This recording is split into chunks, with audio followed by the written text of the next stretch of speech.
So welcome to the first episode of the How Not to Sail podcast with video. How not to sail. Screwing up is part of cruising.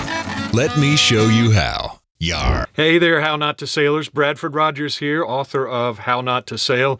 This is going to be our very first YouTube version of the audio podcast.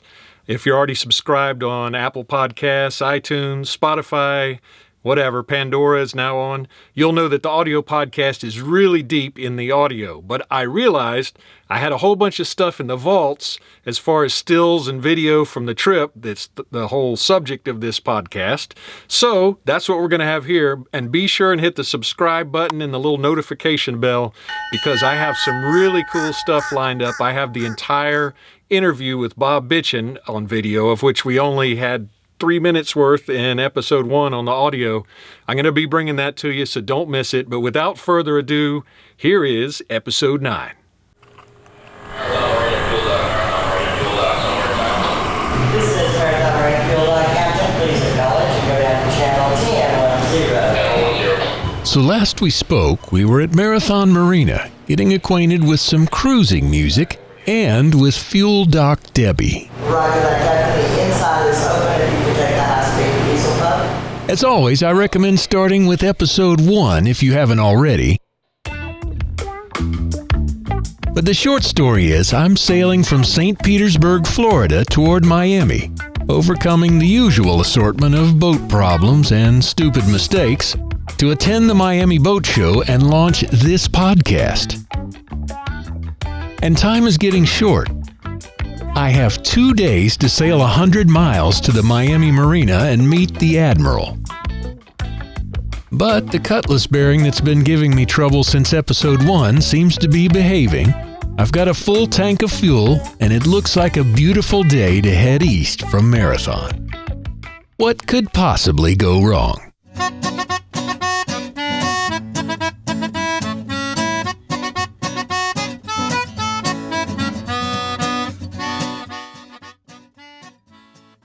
"7:26 a.m., day 8 of my solo trip to Miami. After getting some coffee at the marina store, I motor west out of Boot Key Harbor and turn left toward the Straits of Florida. As I finally head east for the first time in the trip, I realized I've reached another milestone. I am now further east than I've ever been aboard JC Sails. My celebration is short.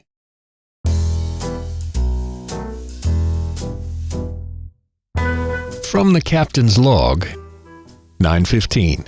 Passed through some rain and small gusts. Realized leeward running backstay was against main. Moved it forward and got splashed a little. 9:59. Sprinkling again. Rain ahead to starboard. 10:06. Rain. Gusts at 22 knots. 11:34. Rain ahead again. Damn it. How much of this? 12:44. Rain again.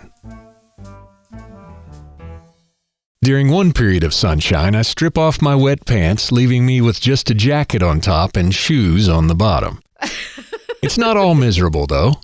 Around mid-morning, right after a vigorous wash and blow, I grabbed one of the most amazing video clips I've ever shot, just off Tom's Harbor and Grassy Key. On the advice of one of my fellow boaters at Marathon, I've decided to make for Rodriguez Key for the night, near Key Largo. I'm hoping I can tuck in behind it on whatever side is away from the wind and waves. But before we dive back into the story and I put my pants back on, how far have you been from your marina? What's the farthest? Let me know in the comments down below. I'd love to hear from you. And don't forget, if you hadn't hit that subscribe button and rang the notification bell, I'd really appreciate it. Back to the show. So, by mid-afternoon, I'm done with the rain, and I've got my pants back on again, and I spot Rodriguez Key not far ahead. Except that it's not. It's Tavernier Key. But I don't have far to go, and eventually I tuck in along the north side of Rodriguez Key and drop the hook.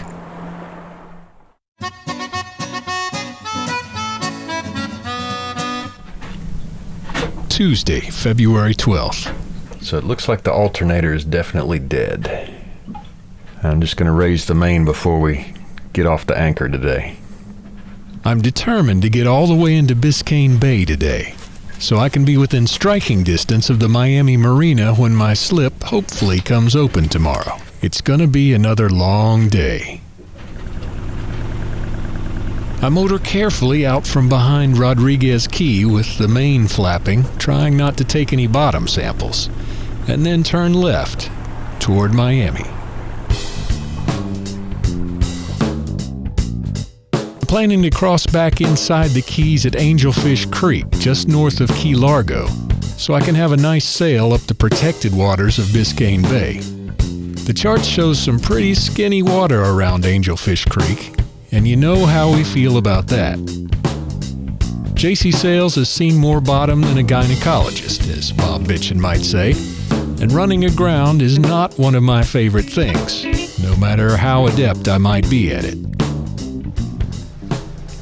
So I line us up with the real entrance to Angelfish Creek and slowly make my way in. I'm a little extra tweaky because, as is not uncommon, my Navionics chart seems to contradict itself. The bottom contours show more depth outside and to the right of the channel. And right beyond red marker 2A, a little circle that, when I tap on it, says shoaling. Smack in the middle of the channel. We don't like shoaling, but I stick with the channel with my blood pressure somewhere in the seek medical help immediately range until I'm past the shoal area. Yeah, don't want to jinx it, but we're past what says shallow on the chart at the mouth of the channel. But before I can get completely through, I have to have one more scare. The depth sounder drops from 13 feet halfway through the creek to 7.6 feet near the exit. I cut the engine to neutral and then creep forward until we're clear. So just after sunset on the 12th, after 8 days and more than 300 nautical miles, I pull in toward the west side of Key Biscayne, just across the bay from Miami, and I finally dropped the hook just 100 yards in front of some multi-million-dollar waterfront homes. I'm actually not sure if there's any restriction on anchoring here, and it's starting to get breezy. But I'm super tired after my 2-day slog, so I'll just worry about that stuff in the morning. What could possibly go wrong?